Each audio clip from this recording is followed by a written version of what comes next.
Very So good. maybe Very we good.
Good morning, everyone. Thank you so much for joining us for this Global Entrepreneurship Week Penn State event. We're so excited about today's topic and today's speaker. Thanks to those of you who are joining us online. We appreciate you being here. If you have a question for the speaker at any point during today's session, please don't hesitate to drop your question into the chat on YouTube, on Twitter, on LinkedIn, or on Facebook today. So we'll be monitoring those, and we'll be able to ask those of our speaker right at the end of the session. So I don't want to delay. I want to go ahead and introduce our speaker. Dr. Frey Brownson, who is an internationally recognized solar photovoltaics, thank you, Dr. Brownson, climate mitigation policy and strategic planning, and sustainability expert. They've been a leader in solar research and education for almost 2 decades, addressing the transformative potential of the solar goods and services for the maturing global solar industry. Previously, they were Associate Professor of Energy Engineering at the Pennsylvania State University, where they served as Director of the Solar Ecology Research Program at the EMS Energy Institute at Penn State University for over 13 years. They managed and directed a research team of approximately 25 students, faculty, and staff. They also hold a decade of experience facilitating large workshop cycles and international webinars that center the goal of solar design and project management. Having taught over 1,000 students the core principles and practices of solar project development, Dr. Brownson's transformative approaches to technical education reconfigure solar training in terms of community-led practices, attending to community, country, and industry, pride in place, growing trust and reciprocity among stakeholders to enact transformative structural change.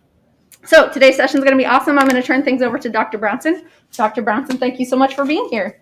Thank you very much, Elizabeth, and thank you everybody at the SBDC. There is like the biggest audience here right now, and so you really need to know that I might have to speak up to project to all of you because it's big.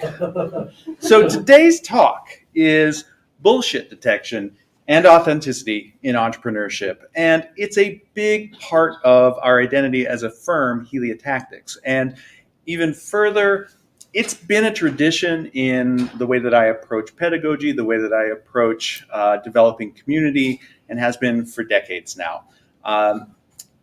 The idea here is that we are a company, a firm, a new entrepreneurial venture that was actually kickstarted here through this SBDC about this month. So we are at about our 1-year mark. We have survived 1 year. This is a really exciting moment for us. And I wanted to thank Elizabeth Hay and Alice Liu and Elizabeth Fagert and all these wonderful team members who got us here, knowing that we also worked hard, right? So a lot of this is tied to our entrepreneurship journey over the past year and building on our life experiences as 2 individuals who are unique. We are both underrepresented individuals. I am a transgender person, non-binary, use they, them pronouns.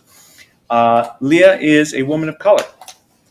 We are 2 people across different generations, Gen Z, Gen X. I would love to be Gen Z, but both bitter and sure that the world is gonna fail. That being said, we are 2 of the most optimistic people in the spirit of trying to move something forward. And part of that is just understanding what is the bullshit out there? What is it that makes a firm or an idea for a business move forward in a time of a global pandemic, in a time of very tough job markets, right?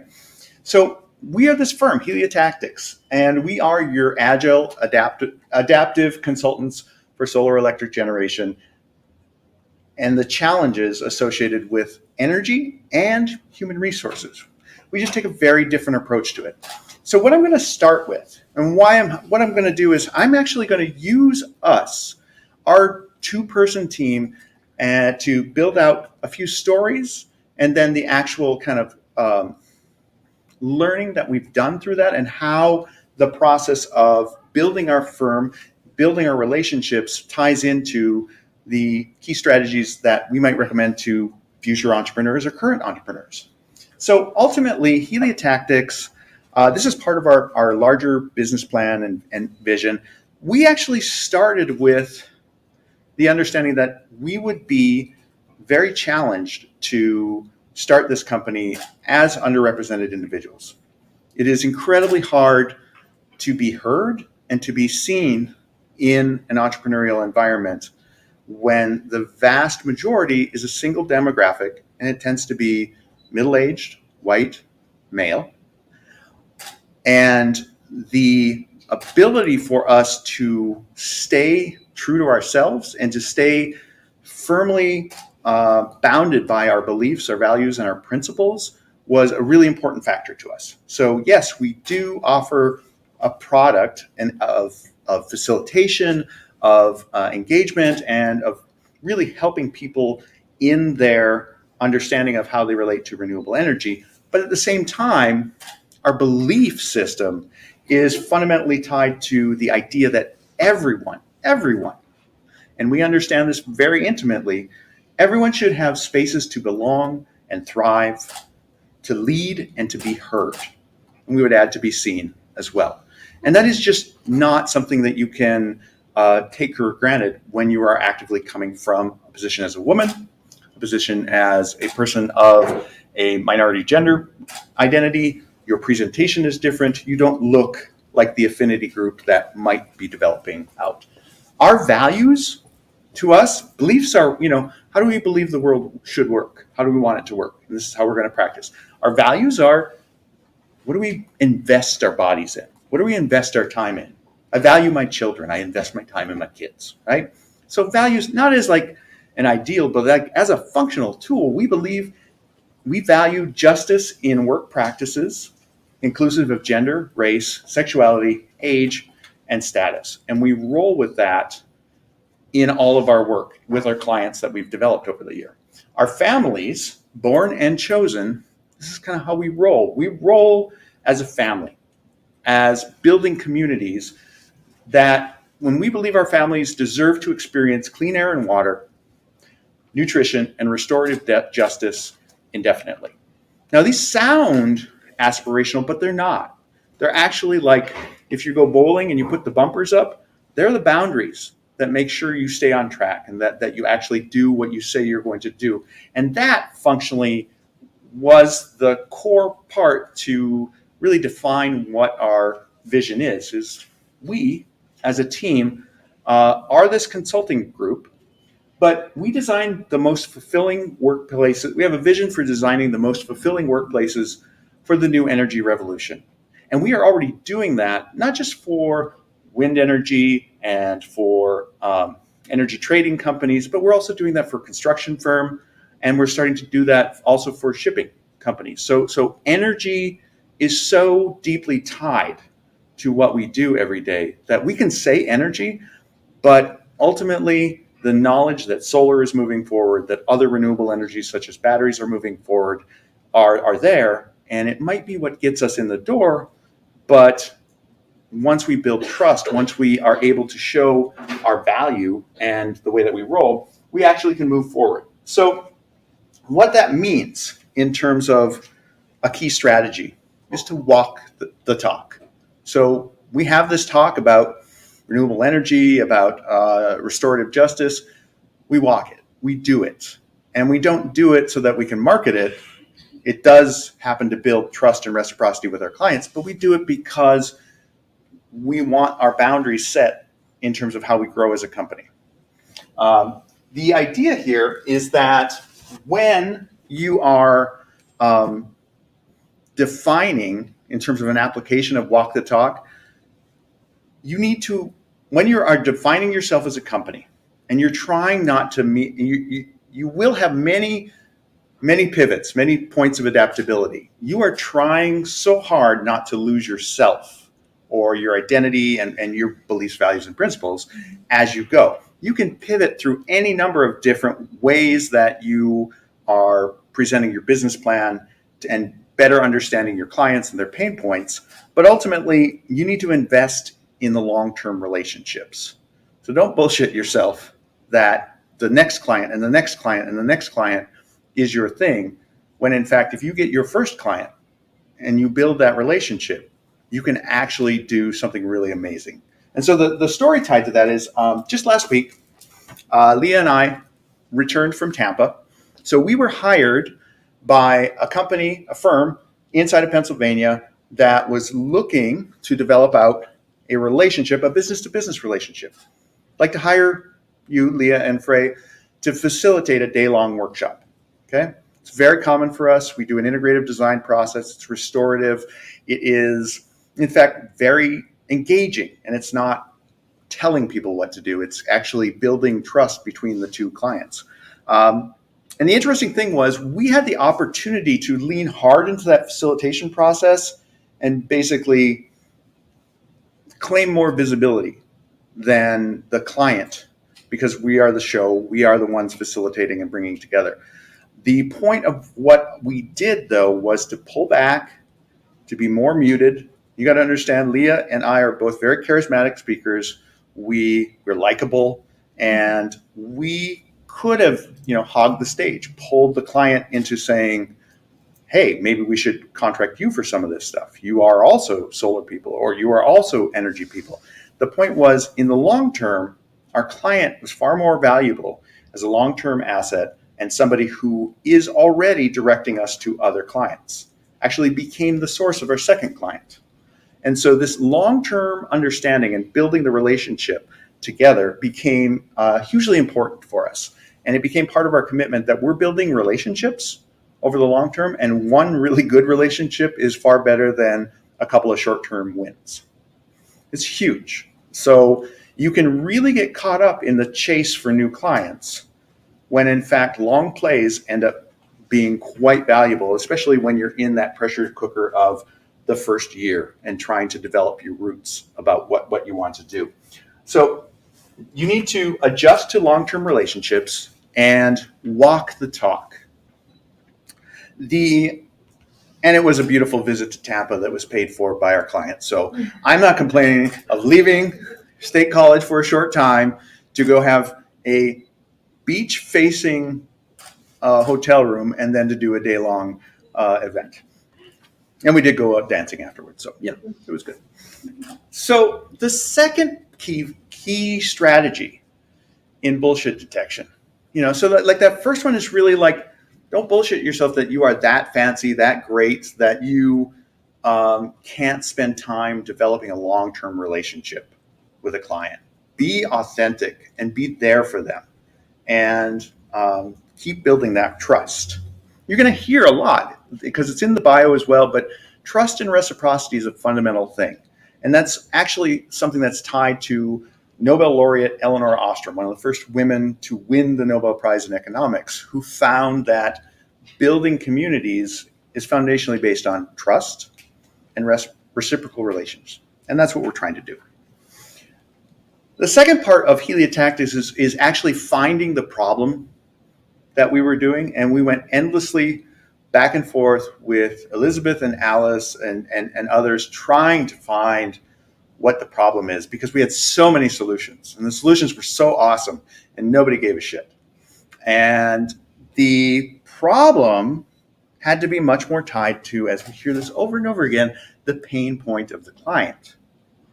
And the interesting thing is, when you do have a client and you do have a relationship and they do trust you, they start telling you their pain points more and more. And you start saying, we can do that, because you're actually eternal optimists, and you are the people who have a skill set to not only speak compellingly, but we happen to both be people from a STEM background, engineering and science and policy and economics. And it turns out we're really talented in that space, which means we can solve a lot of pain points for people who are tied to energy.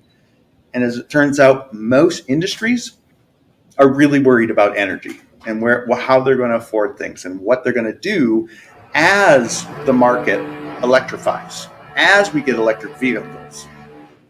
All right? So the next step in what we're talking about is that we understand the problem, but what we had to do to find pain points was really to understand the numbers, the research, the background of what creates the pain point, and what is kind of foundational to developing the best workspaces ever. The pain points are coming about, especially in the energy industry and renewables, is that the energy industry has disruption events every 4 to 6 months, every year. Every 4 to 6 months, the entire energy industry feels like it's falling apart. And if you are not comfortable with that in the energy industry, you should get out. And the reality is that there are a huge number of players who just enjoy that risk and knowing how to manage it and knowing how to ride the different waves. However, there are a lot of new entries coming in, a lot of people who want to buy into the solar industry or buy a part of how do we do solar, how do we do batteries, and it's not as easy as that. And so part of our role in outward looking senses is to say, don't believe that you can just buy entry. You're going to need a guide. You're going to need somewhere to get in. While you're doing that, the interesting thing is that employee turnover rate, and this is from 2019, 2020, employee turnover rate is high in every industry. And what we found from reports from McKinsey and Company and follow-up reports inside of the renewable energy industry is that 88% of employees across all industries are willing to leave for a new job. So, and if they're provided with a new opportunity. We have a lot of people here who are associated with college. They get their first job, they leave. They go to the next job. The first job is just the leaping point to get the skills so that they can get the job they want or something along those lines. Well, that's a problem for an employer. In the renewable energy firm in particular, 80% of employers report difficulty in hiring people. So you have people leaving and you have difficulty hiring people. And so we know the stats about what's happening. We don't convey that to our clients. We convey something much more direct, is that the energy industry is disruptive. It is inherently going to fall apart 2 or 3 times a year. And that disruption can't be avoided, but it can be managed. It is a risk that can be managed in many ways like we manage risk in markets. The disruptions are always followed by losses of personnel. The personnel losses and their replacements are churn. It's called churn. And what you want is to avoid churn, because churn means financial losses. You get high churn rates, you also reduce your firm's adaptability. You don't have long-term employees anymore. People can't pivot as well. You don't have as many relationships with your clients that they know Bob. They always go to Bob. Where's Bob? Well, Bob left because we had the COVID-19 pandemic, or we had the great resignation happening. Something along these lines are happening. Replacement costs by research are 1/2 to 2 times as much as that employee. And if you're employing engineers, that's a big dollar amount. So, and this is where part of where we're tied into is knowing energy firms or knowing firms that are tied to construction, shipping, where engineers or high-paid labor individuals are a core part. Now, the big part of that in the problem is that like hires like. And the vast majority of people tend to be, as I said, white men, middle-aged, or hiring 21, 22-year-old recent graduates who are white men, soon to become middle-aged. Right? This is going to sound like a bashing on white men, but it's just the system is set up that way, and it's easier to hire somebody you know. If you're from Penn State, it's easier to go find a Penn State engineer. Well, guess what? A Penn State engineer is going to tend to be a certain person, right? So the systemic change in that is that you need, as an entity, to be pliable towards change. You need to be open to hearing any and all feedback that will help you to not lose your people and to train up your people into leadership roles.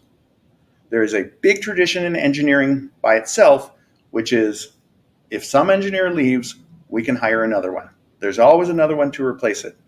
Most people in engineering firms now know that that means that we have no mid-career people to really land it. Or if you are the mid-career person, you are just flattened with responsibilities because you have to train and move up people. And again, the context of this in a story is the COVID-19 pandemic, is the fact that there was a strong panic response from firms that laid off or fired, let go of employees to make sure that we were cutting costs so that we could survive, right?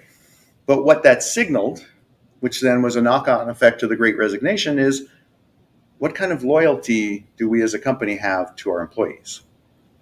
And the message that we're hearing in the media is the employees have no loyalty to the company, when in fact it's a much larger issue. It's a systemic issue that employees need to be valuing, or firms need to be valuing their employees as their foundations. If you have created a safe space inside of your workplace, remember, Heliotactics big on creating a safe and workable space that is that where they are valued. If you create a safe space, you get the feedback, and what you get is you get employees who call bullshit. You get employees who say, we're never going to hit that deadline. Instead of, yeah, we'll just work harder. We'll work an 80-hour week. We'll work a 90-hour week. And then we'll burn out. And then we'll leave. Maybe for health reasons. Like, these things don't have to be because they didn't like the company. So you're trying to reduce stresses, and part of that is knowing that these trends aren't going away. What we are experiencing from the last 19 months, what we are experiencing in the Great Resignation, what we are experiencing in a demand for diversity inside of the workplace, that's a new normal. And so don't bullshit yourself that things are going to come back to some equilibrium that we had in 2018. We're already going away from that. This just was a catastrophic loss that made it impossible to imagine otherwise. Okay. And the third point, the third key strategy. So the second key strategy was knowing that your stats, your numbers, validate and align with your assertions. So if I'm making assertions that the world has changed, y'all need to change your business practices so that your employees trust you, the employer, enough to say, you're full of shit, and in the most respectful way, of course, sir, and we can't hit this deadline, or we need to rethink how we do this. The third is really describing our solution. So our solution as Heliotactics, and again, I'm using the framework of Heliotactics to kind of spur on the stories.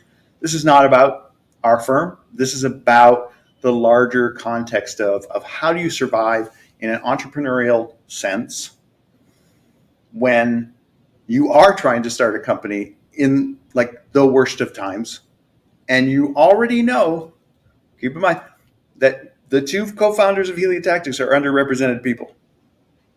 And so when I remember this going to Tampa, when I was flying down with our client, let's call them Chris, and I said, Chris, are you noticing that this is hard? He's like, why do you think we're flying to Tampa?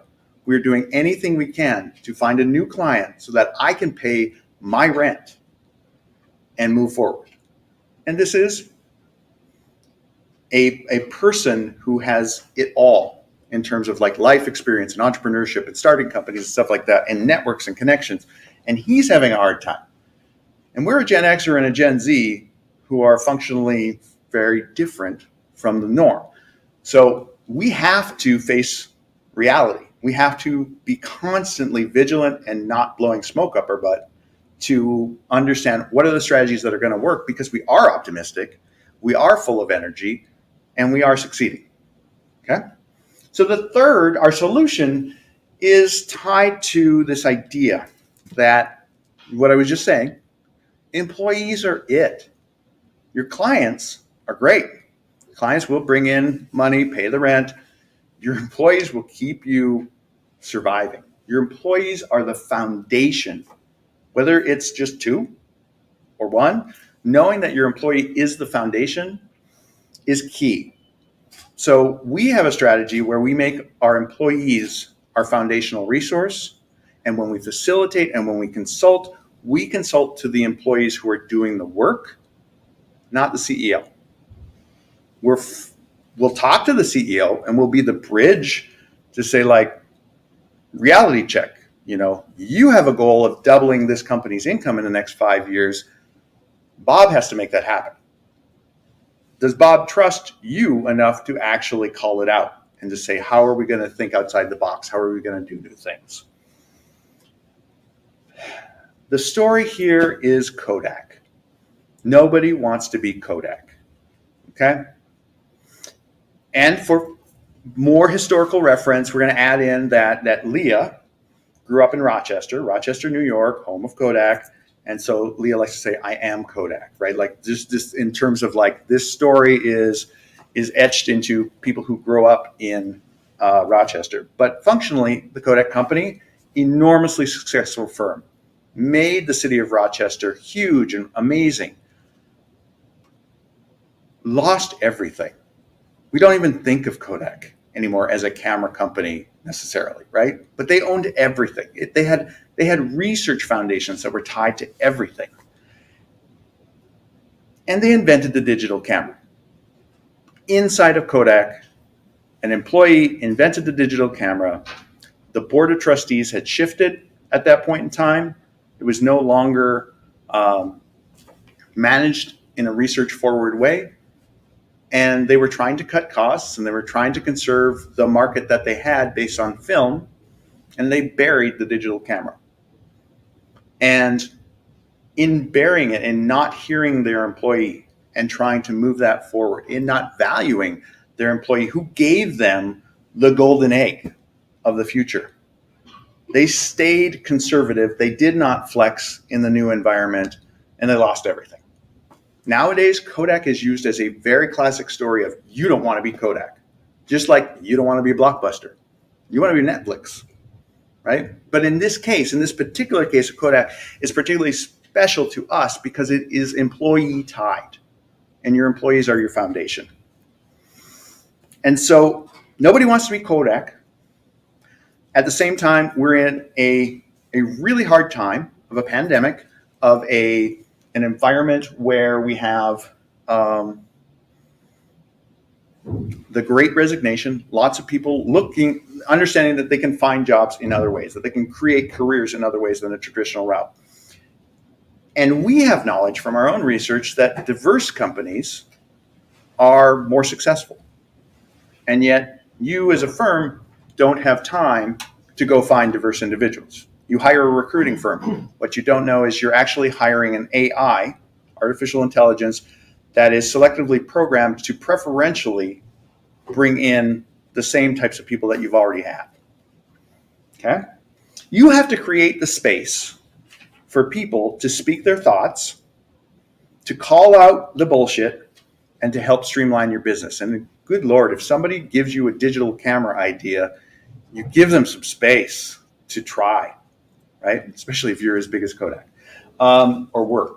So what we say is come for the reports in our idea, but stay for the engagement, community, and profits. So if you have community, if you have trust and reciprocity in your work environment, you have places where people can disagree, where they can share a diversity of thoughts, where they can actually call bullshit in an authentic way and move the company forward and manage risk, because you're having many brains looking at this, not just the one big idea entrepreneur. A lot of firms come to us so far. A lot of firms have come to us because we are energy people, engineer, economist, policy person. They stay because we can flex into a human resources space that they've never encountered. We are not like a Deloitte, a McKinsey. We're not like Ernst & Young. We are functionally adapted to medium to small businesses that are trying to solve an engineering problem, a construction problem, a shipping problem. Okay? And we know these factors of diversity because we're functionally, that's who we are. And we're trying to find ways that we can survive in this world. And we had to make a company to make that happen. Leah and I are really kind of wonderful. We are polar opposites. Older and younger. I am a big idea person.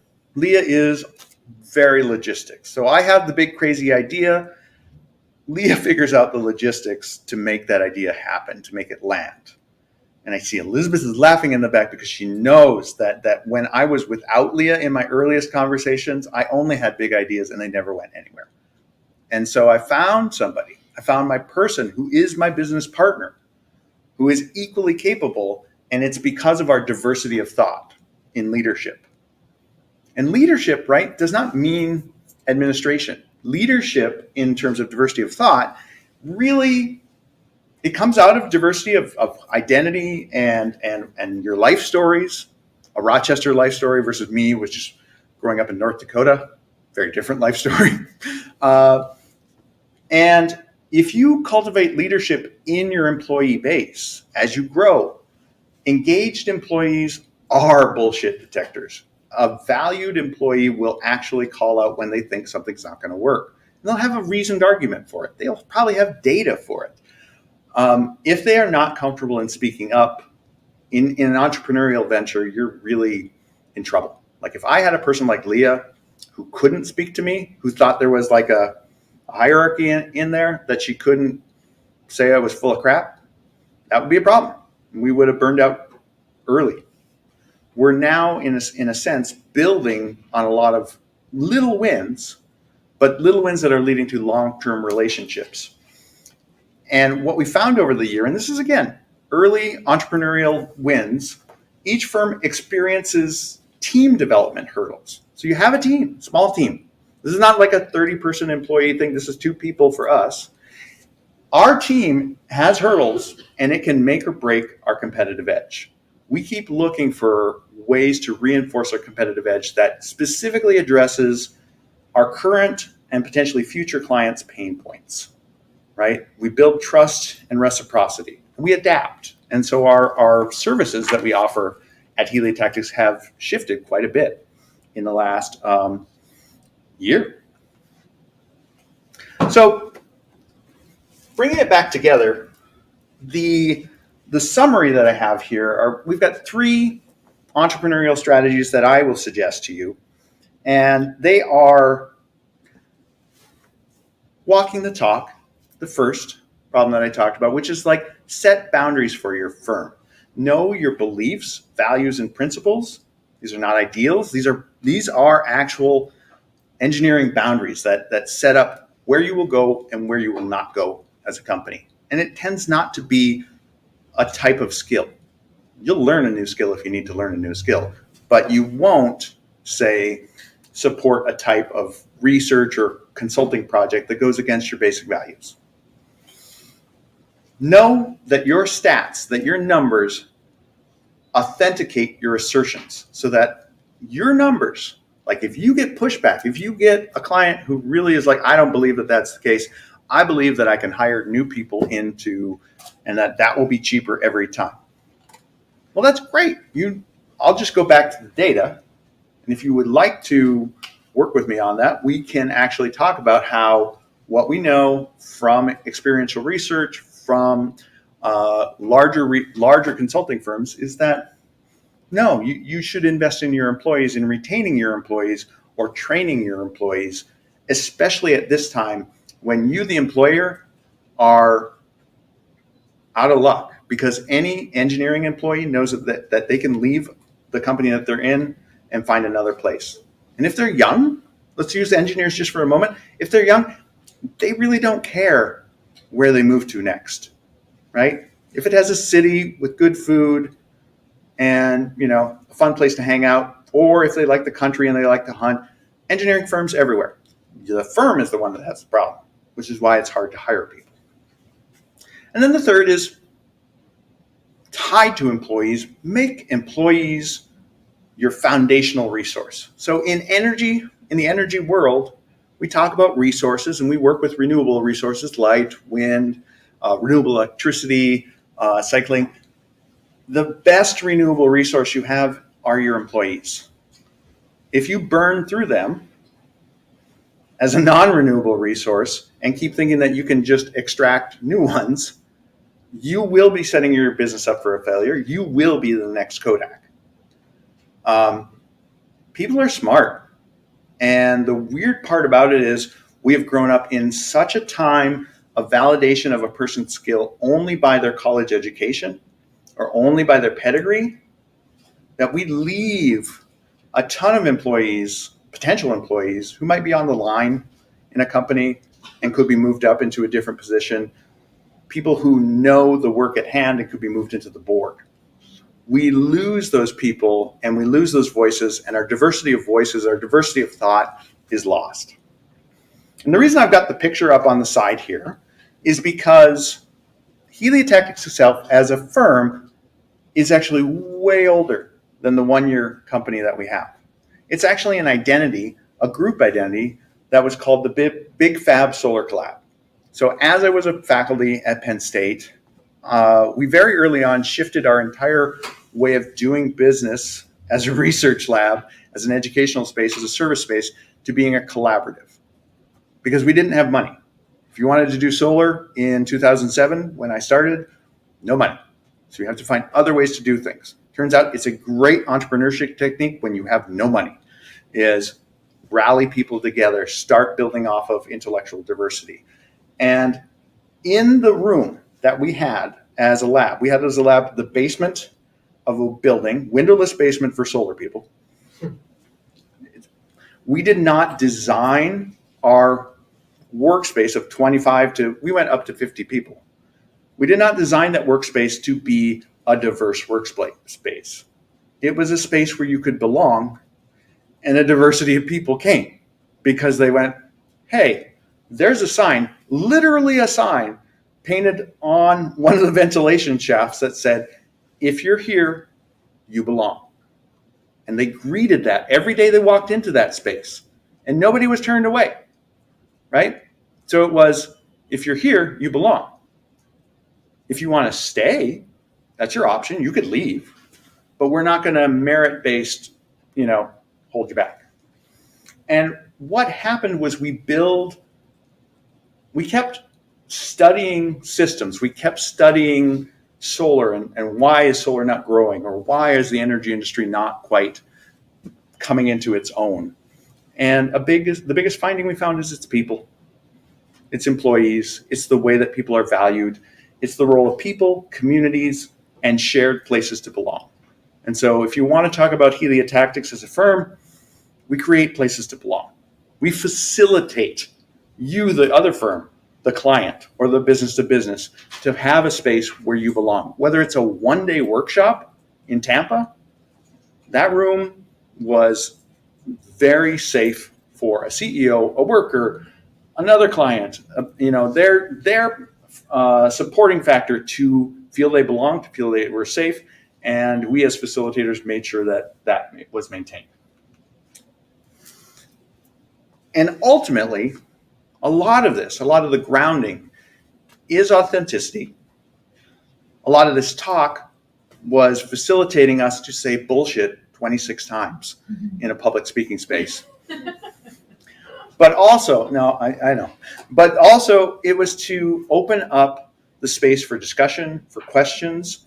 And I really would like to hear from you. I would like to respond to some questions because we are open for time, I believe, to have some. And we've got this same idea put up here, which is if you're here, you belong. And if you're here at this talk, at the GEW events, you belong.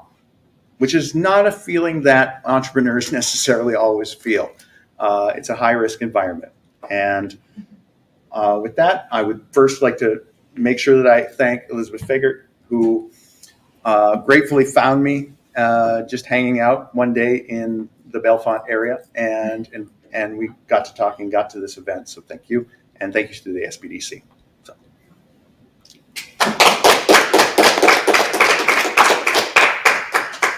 So I think we'll take questions online to Excellent. get started. Okay. So first question, Dr. Brownson, how has your company balanced the need to build trust with your first clients while also gently encouraging them to share and promote your talents and services so that you can continue to be successful?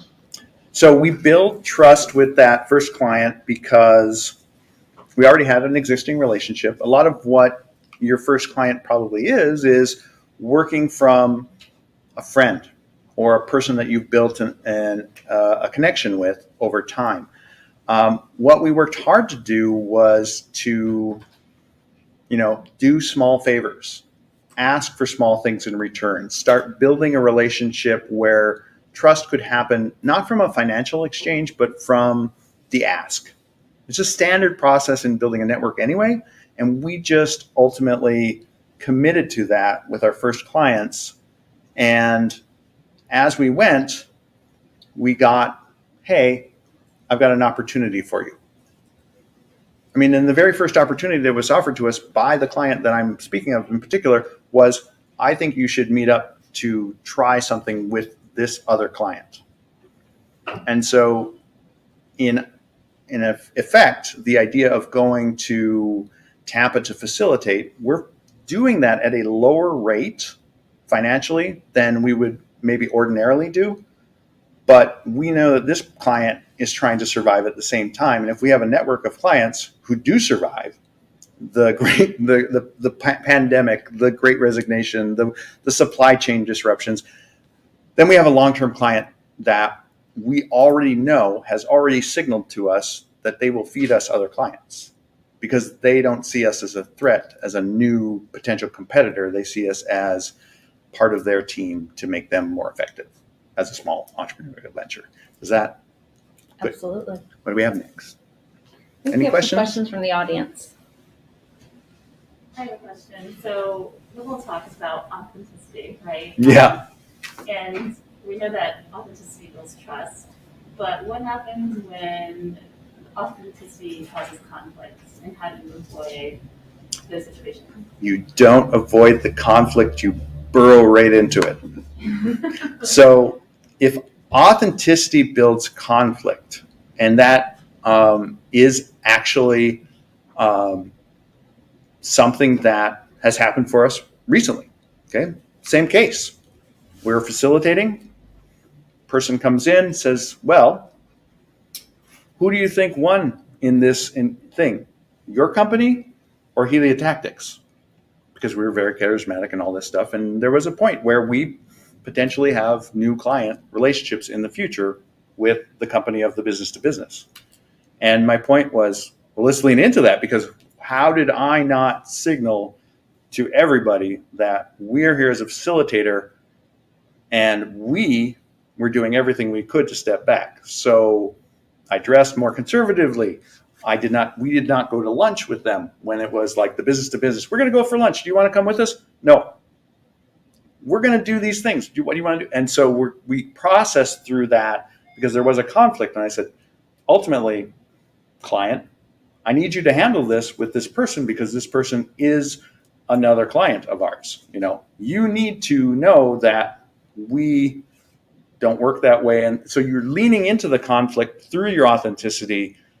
And if you're our company and you say, look, it's a trans person and a woman of color. And this person was giving us a really great description of how the business world is like football. Just guys who, they're crashing into each other. They're beating the crap out of each other. But in the end, they get done and they're like, how are you trading stocks? What's your stock trading option? Blah, blah, blah, blah, blah. And my response was, ain't nobody like me playing football. The game is not even my game. When I play football, I die. When women play football, does not happen, right? So even the metaphor was a great point to leverage it forward to say, we don't even play that game.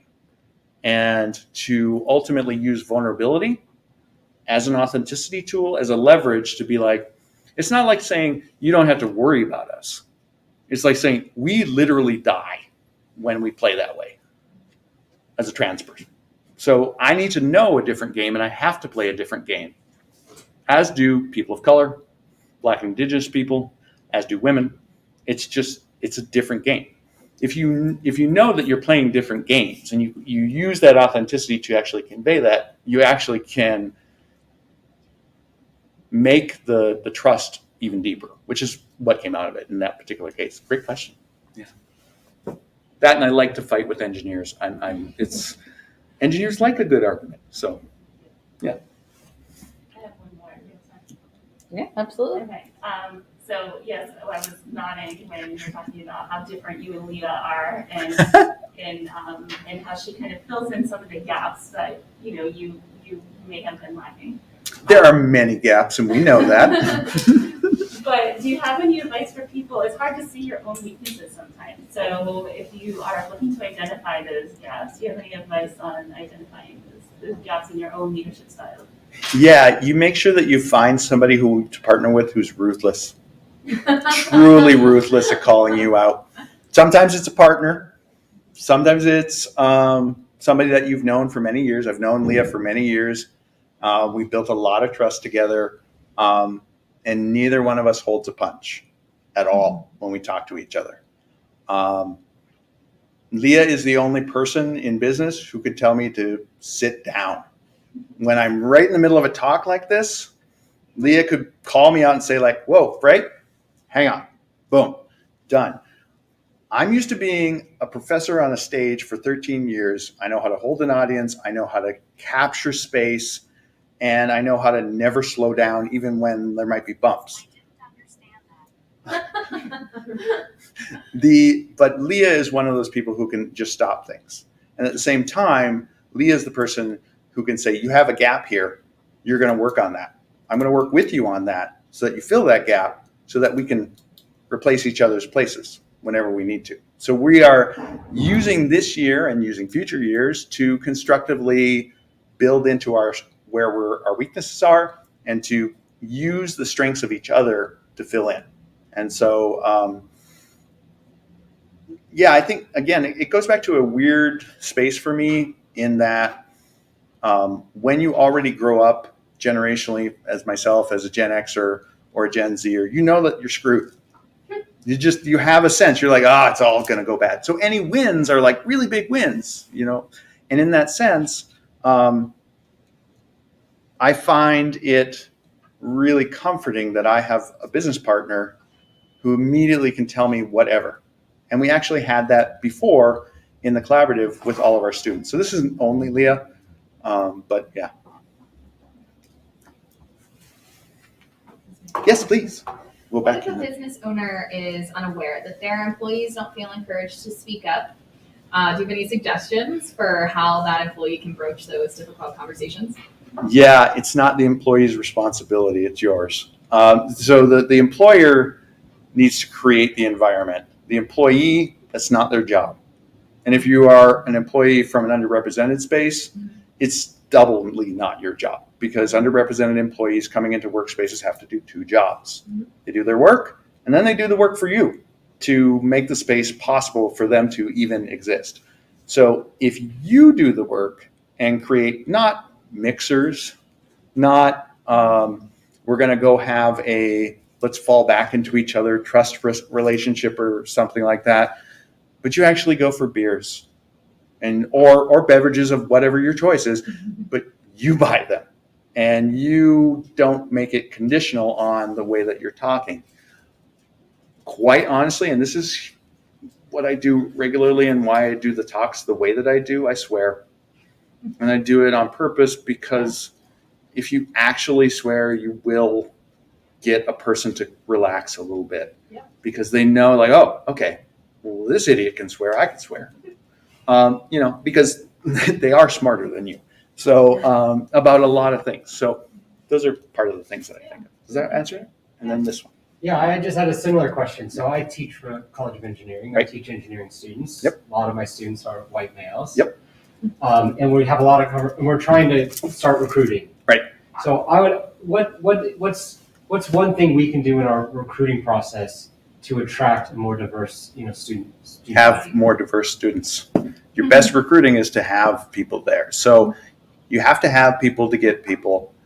The bootstrap to get into that space is you have to have deep trust relationships with some key people.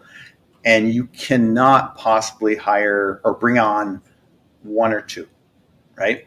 And we do this a lot here. I did work here for 13 years, so I do know that no matter what we do, this is central Pennsylvania. There are communities 10 minutes outside of here that are not safe for Black people. There are communities that are 10 minutes outside of town that are not safe for me. If I go out and looking like I do or stuff like that. And those are norms, right? But if you want people to be here, the other way to do it is to make sure that you hire a diversity of faculty. Is your staff diverse?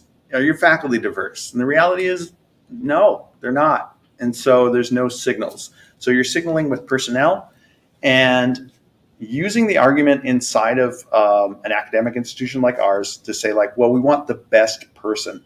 That is such a crock of shit, because to be a good enough person to teach engineers to be amazing is not the bar that you actually is actually being happening in a hiring process. We try to hire people here, have tried, with a master's degree here instead of life experiences for staff. We try to hire faculty who will be financially viable in NSF and NIH funding, not people who can actually support the employee base and form a network of people to talk to. If you are a student who's 20 and a woman and Puerto Rican, and add in your intersectionality to that. So a lot of strategies that are directly tied to intentional hiring practices that are setting down this idea that we have to have the highest merit person to hire. And the highest merit person is also going to be one of the most costly people to bring in. Thus, you just have diminishing returns over and over and over again. It's just a reality check. And I think it can be done here. I really do. It's just that we have systemic processes inside of large RWEN institutions that will prevent that from ever happening unless somebody at an upper level actually demands that we redefine the way our hiring processes are. But yeah, if you don't have people, you will never get people, because trans people know that this is not a space to be transit. Black people know that you're going to be here and then you need to bail. Indigenous people, it's worse. So like that would be what I'd speak to. Thank you. All right. Well, I think that might be all we have for time today. All Dr. right. Brownson, this is just a little thank you from the GEW Planning Thank you very Committee. much. Thank you so much for Appreciate being it. here. We appreciate your time. You get your own GEW face mask. Oh, You can love it. represent. Thank you. I'll put it on as soon as I'm done. But I appreciate it.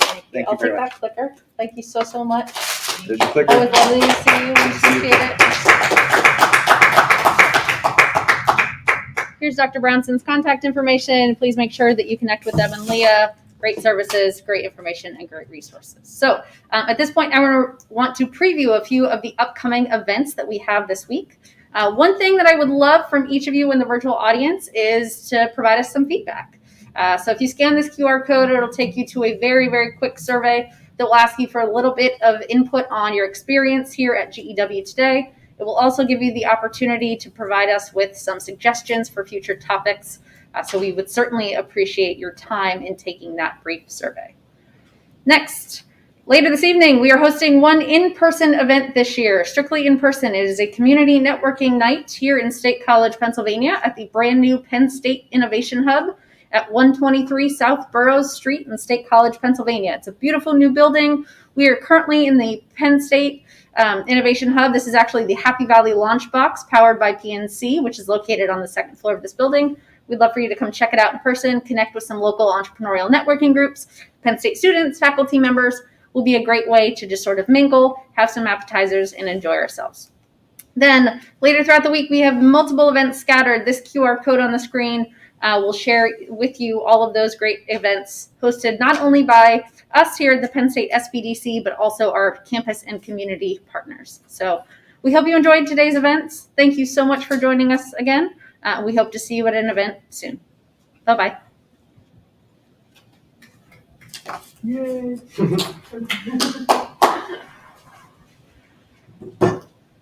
Thank you, huge audience.